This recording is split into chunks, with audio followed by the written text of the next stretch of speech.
Ada yang tahu nggak? Indonesia itu negara dengan penduduk muslim terbanyak di dunia. 87% dari penduduknya itu muslim. Dan 60%-nya lagi tinggal di Pulau Jawa aja. Tapi soal ekonomi syariah, kita baru di peringkat 3 dunia. Dan tahun ini malah turun ke peringkat 4. Kalah sama Malaysia, Uni Emirat Arab, sama Arab Saudi. Padahal sebelumnya kita udah konsisten bertahan di posisi 3 selama 3 tahun berturut-turut. Bahkan dalam 1 dekade terakhir, perjalanan kita itu sebenarnya impresif banget. Dari peringkat 10 atau 11 di tahun 2014 naik ke peringkat 5, terus ke peringkat 4, sampai akhirnya tembus ke peringkat 3. Jadi pertanyaannya, kenapa sekarang malah mundur? Yuk kita bahas pelan-pelan. Mulai dari sisi perbankan dulu ya. Aset bank syariah kita baru saja tembus 1.067 triliun rupiah di akhir 2025. Ini pertama kalinya sepanjang sejarah industri perbankan syariah Indonesia menembus angka segini. Jadi memang sebuah pencapaian yang luar biasa. Pertumbuhannya juga sekitar 11% per tahun, lebih cepat dibanding pertumbuhan bank konvensional yang cuma 6%. Dana pihak ketiga yang berhasil dihimpun naik 10% lebih, dan yang bikin tenang, rasio pembiayaan bermasalahnya cuma 2,16%, jadi tergolong sehat banget untuk ukuran industri perbankan. Bank Syariah Indonesia sendiri atau BSI ini jadi bintang utamanya, asetnya udah 456 triliun rupiah, dan yang menarik BSI saja baru resmi berubah status dari anak usaha Bank Mandiri jadi BUMN sendiri lewat saham seri A Dwi Warna. BSI juga udah punya kantor cabang di Dubai dan lagi siap-siap buka cabang baru di Jeddah, Arab Saudi buat menggarap ekosistem haji dan umroh.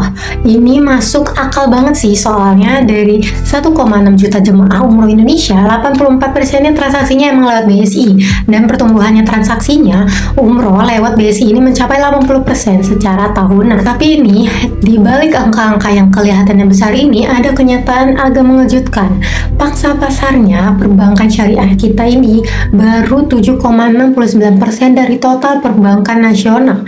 Coba bayangin sama Arab Saudi yang udah 73,5% atau Malaysia yang udah 33,2%. Jauh banget kan bedanya, padahal menurut Bank Indonesia angka 15% sampai 20% itu adalah ambang batas psikologis supaya industri ini bisa tumbuh secara mandiri dan berkelanjutan. Salah satu penyebabnya, mayoritas bank umum syariah kita itu masih masuk kelompok modal kecil yang biasa disebut KBMI. Satu, modalnya kalau kecil, ruang geraknya sempit, jadi susah banget buat memperluas pembiayaan atau bikin produk yang benar-benar inovatif. Sekarang kita pindah ke industri halal ya. Di sini sebenarnya cerita Indonesia cukup membanggakan. Berdasarkan laporan Stage of the Global Islamic Economy, Indonesia itu nomor 1 dunia di sektor modest fashion alias fashion muslim. Bahkan mengalahi negara-negara seperti Turki dan Uni Emirat Arab yang selama ini dikenal kuat banget di bidang ini. Kita juga ada di posisi kedua di dunia untuk sektor wisata ramah muslim sama farmasi dan kosmetik halal. Untuk makanan halal sendiri kita ada di posisi keempat, tapi ironisnya di sektor keuangan Islam sendiri kita cuma ada di peringkat ke-6. Dari sisi perdagangan, ekspor produk halal Indonesia tahun 2025 itu mencapai 63,42 miliar dolar Amerika, sementara impornya hanya 12,24 miliar dolar. Jadi kita surplus sekitar 51 miliar dolar, angka yang sangat besar. Pemerintah juga lagi gencar mendorong sertifikat halal. Targetnya 7 juta produk bersertifikat di akhir 2025, dan sampai sekarang sudah tercapai 6,47 juta produk. Bahkan ada rencana sertifikat halal bakal jadi wajib buat semua produk yang beredar di Indonesia mulai Oktober 2026. Tapi ada satu kalimat menarik dari Sultan Emir Hidayat, Direktur Infrastruktur Ekonomi Syariah Kenex. Dia bilang kondisi ekosistem industri halal kita ini ibarat salah urus. Maksudnya gimana teman-teman? Jadi gini, banyak UMKM yang udah punya sertifikat halal, tapi pas mereka butuh modal buat produksi, mereka tetap saja pinjam ke bank konvensional. Kenapa? Karena akses pembiayaan syariah masih susah dan produknya kurang kompetitif dibanding bank konvensional. Jadi rantai halal yang seharusnya nyambung dari hulu ke hilir Mulai dari bahan baku, proses produksi, sampai sumber pembiayaan di Indonesia ini malah putus di tengah jalan. Inilah salah satu alasan kenapa peringkat kita turun di tahun 2026 kemarin.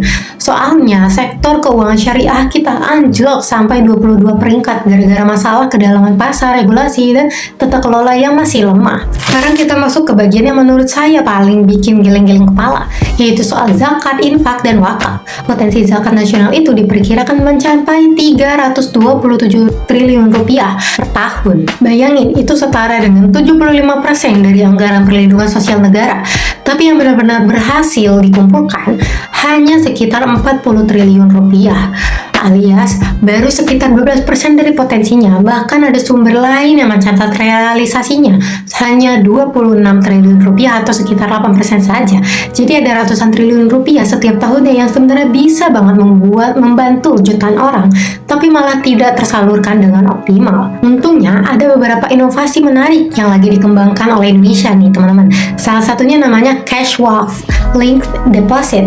Ini program wakaf uang yang dikelola secara produktif dan udah diterapkan di 9 bank umum syariah, 3 unit usaha syariah, sama 9 bank perkreditan rakyat syariah.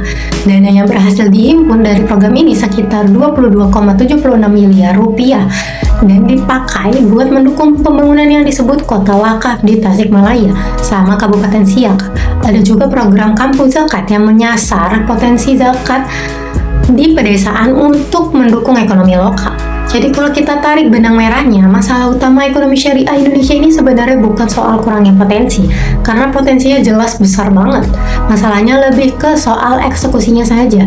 Literasi masyarakat soal ekonomi syariah itu udah lumayan tinggi, sekitar 43%.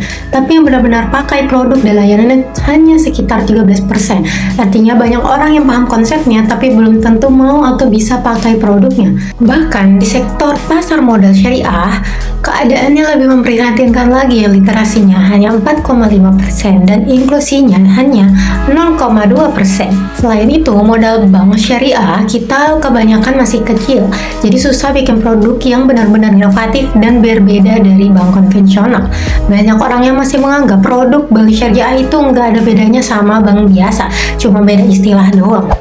Regulasinya juga tersebar di banyak aturan dan lembaga yang berbeda, jadi pelaku usaha sering bingung dan gak ada kepastian hukum yang jelas. Dan yang menarik, likuiditas alias dana yang ada di bank-bank syariah itu sebenarnya berlebih, tapi tidak disalurkan secara optimal ke sektor real dan UMKM. Padahal UMKM itu menyumbang 99% dari total unit usaha di Indonesia dan menyerap 97% tenaga kerja. Nah, pemerintah dan Bank Indonesia sebenarnya udah nyiapin strategi untuk mengembalikan keadaan ini. Salah satunya program yang namanya unik banget, disebut 6 rukun. Ada gerbang santri yang memperdayakan pesantren jadi pusat ekonomi umat, ada jawara ekspor yang membantu produk halal dari lingkungan pesantren supaya bisa tembus pasar internasional. Ada juga Gema Halal yang fokus memperkuat produksi bahan baku dalam negeri. Selain itu, OJK juga lagi mendorong kebijakan spin-off dan konsolidasi dengan target dalam 1-2 tahun ke depan bakal muncul 3-4 bank syariah raksasa baru yang setara dengan BSI. Targetnya cukup ambisius.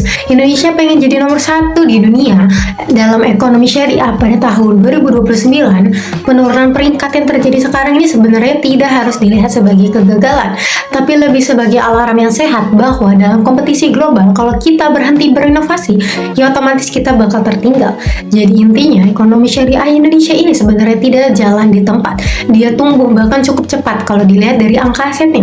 Tapi negara lain juga lari, dan beberapa diantaranya lari lebih kencang dari kita. Pertanyaannya bukan lagi soal apakah Indonesia punya potensi, karena itu udah jelas jawabannya ada. Pertanyaannya yang lebih penting adalah apakah kita bisa mengubah potensi besar ini jadi eksekusi nyata sebelum negara lain keburu jauh meninggalkan kita di belakang. Nah, menurut kalian sendiri dari semua masalah yang kita bahas tadi, mana yang paling mendesak buat dibenahi dulu? Literasi masyarakatnya kah, modal bank syariahnya kah, atau justru regulasinya yang harus dibenahi dulu? Tulis pendapat kalian di kolom komentar.